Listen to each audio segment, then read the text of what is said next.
Guntur TJPS కళాశాలలో జరుగుతున్న intermediate పరీక్షలను కలెక్టర్ తమీం అన్సరియా శుక్రవారం పరిశీలించారు. పరీక్షా కేంద్రంలో సౌకర్యాలపై ఆరా తీశారు. ఈ సందర్భంగా కలెక్టర్ మీడియాతో మాట్లాడారు.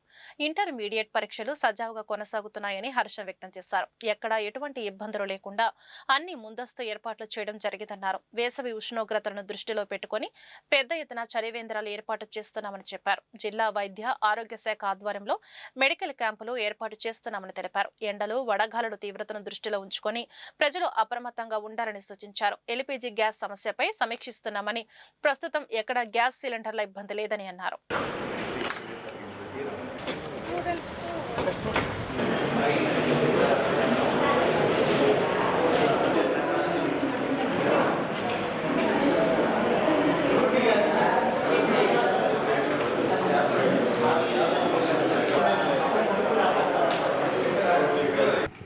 ఈరోజు టీజేపీఎస్ కాలేజ్లో జరుగుతున్న ఇంటర్మీడియట్ ఎగ్జామ్ సెంటర్ని విజిట్ చేయడం జరిగింది. సో ఈరోజు ఫిజిక్స్ ఎగ్జామ్ ఇక్కడ బాగానే జరుగుతుంది. అదేవిధంగా ఇక్కడ ఈ కాలేజ్లో బ్లడ్ క్యాంప్ కూడా నిర్వహించారు. దాన్ని కూడా సందర్శించడం జరిగింది. ఒక 50 పిల్లలు వారు బ్లడ్ డొనేషన్ చేస్తున్నారు. వారు అందరికీ కూడా అభినందనలు తెలియజేయడం జరిగింది. అదేవిధంగా రెడ్ క్రాస్ సొసైటీ చాలా యాక్టివ్గా ఇటువంటి బ్లడ్ క్యాంప్స్ని ఎక్కువ ఆర్గనైజ్ చేస్తున్నారు. వారు కూడా ఈ సందర్భంగా అభినందనలు తెలియజేస్తున్నారు. సో ఆల్రెడీ మన గుంటూరు జిల్లాలో ఒక కోఆర్డినేషన్ మీటింగ్ పెట్టి అందరు డిపార్ట్మెంట్స్కు ఇప్పుడు హీట్ వేవ్స్ సంబంధించి ఇప్పుడే సమ్మర్ స్టార్ట్ అయింది. సో లాస్ట్ ఇయర్ కూడా మన గుంటూరు జిల్లాలో చూస్తే 43 డిగ్రీ సెల్సియస్ మ్యాక్సిమం రికార్డ్ అయింది. సో దాంట్లో దృష్టిలో పెట్టుకుని మనకు గవర్నమెంట్ నుంచి కూడా ఇన్స్ట్రక్షన్స్ ఇవ్వడం జరిగింది.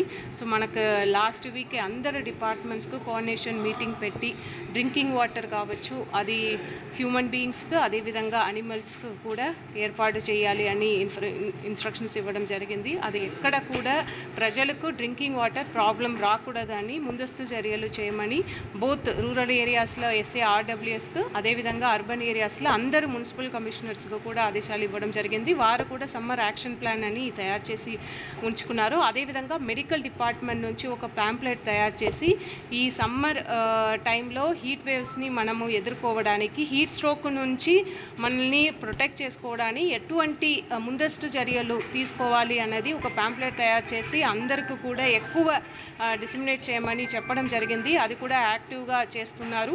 అదేవిధంగా మీడియాకు కూడా ఈ సందర్భంగా మీరు కూడా ప్రజల మధ్యలో హీట్ వేవ్స్ నుంచి వారిని కాపాడుకోవడానికి ఏమేమి చర్యలు తీసుకోవాలి అన్నది గురించి కూడా ఒక అవగాహన కల్పించాలనేది ఈ సందర్భంగా తెలియజేస్తున్నాము. అదేవిధంగా పబ్లిక్ ప్లేసెస్లో కూడా అక్కడక్కడ ఎక్కువ జనాలు వస్తున్న చోట్ల ఒక షెల్టర్స్, అదేవిధంగా చలివేంద్రం, మజ్జిగ, ఇవి అన్నీ కూడా అదర్ ఎన్జిఓస్ అదేవిధంగా సివిల్ సొసైటీ ఆర్గనైజేషన్స్తో కూడా కోఆర్డినేట్ చేసుకుంటూ అన్ని ప్లేస్లో కూడా అరేంజ్ చేయమని ఇన్స్ట్రక్షన్స్ ఇవ్వడం జరిగింది.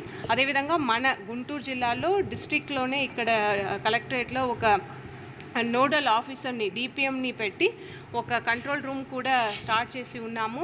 ప్రతి తహసీల్దార్ ఆఫీస్లో, ప్రతి ఎంపీడీఓ ఆఫీస్లో కూడా ఒక కంట్రోల్ రూమ్ని వేసుకుని అక్కడ కంటిన్యూస్గా మనకు సమ్మర్ టైంలో వెదర్ డ్రింకింగ్ వాటర్ ప్రాబ్లం కావచ్చు ఆర్ వేరే ఏదైనా ఎలక్ట్రిసిటీ ప్రాబ్లమ్స్ ఏది ఉన్నా వెంటనే కాల్ చేసి చేయమని, దాన్ని అటెండ్ అవ్వమని అందరికీ కూడా చెప్పడం జరిగింది. దీన్ని ప్రతిరోజు కూడా స్వయంగా నేను కూడా మానిటర్ చేస్తున్నాము కలెక్టరేట్ నుంచి. సో ప్రజలందరూ కూడా ఏదైతే మీకు మెడికల్ డిపార్ట్మెంట్ నుంచి ఇన్స్ట్రక్షన్స్ అంటే మీకు ఎస్ఓపి ప్రకారం మీరు కూడా ఫాలో చేయాలి. ఎక్కువ ఎండ ఉన్నప్పుడు బయటికి వెళ్ళకండి. అదేవిధంగా మనకు ఎవరైతే ఇప్పుడు నరేగా వర్కర్స్ ఉన్నారో NREGA workers and other constructions వర్కర్స్కు కూడా వారిని 11 o'clock నుంచి 4 o'clock దాకా ఎటువంటి పనిలో వారిని పని ఇవ్వవద్దు, ముందుగానే చేసుకోమని అందరూ పీడీ డోమాకు కూడా చెప్పడం జరిగింది. ప్రజలు కూడా మనకు గవర్నమెంట్ నుంచి అదేవిధంగా జిల్లా యంత్రాంగం నుంచి మీకు అప్పుడప్పుడు ఇస్తున్న ఇన్స్ట్రక్షన్స్ని కూడా మీరు ఫాలో అవ్వాలని ఈ సందర్భంగా కోరుతున్నాం. Thank you. ఇప్పుడు మనం అది సిచ్యువేషన్ని ఫాలో అప్ చేస్తున్నాము. డిఎస్ఓ దానికి కూడా కలెక్టరేట్లోనే ఒక కంట్రోల్ రూమ్ వేసి ఉన్నాము. కంటిన్యూస్గా ఫాలో అప్ చేస్తున్నాము. ఇప్పుడు ఎక్కువ నిన్న మొన్న 2 రోజు కూడా ఏదైతే ఇది కమర్షియల్ హోటల్స్ ఉన్నాయి కదా, అక్కడ ఎక్కడైనా వారు ఎక్కువ డొమెస్టిక్ గ్యాస్ సిలిండర్స్ని అక్కడ ఉంచి ఉన్నారా ఇదని ఒక ఇన్స్పెక్షన్స్ కూడా చేయడం జరిగింది. ఎక్కువ చేసి ఉన్నాము. మేము సిచ్యువేషన్ని ఫాలో అప్ చేస్తున్నాము కంటిన్యూస్గా. ప్రజలకు ఎక్కడ కూడా ఇబ్బంది కాకుండా మేము చూసుకుంటాం.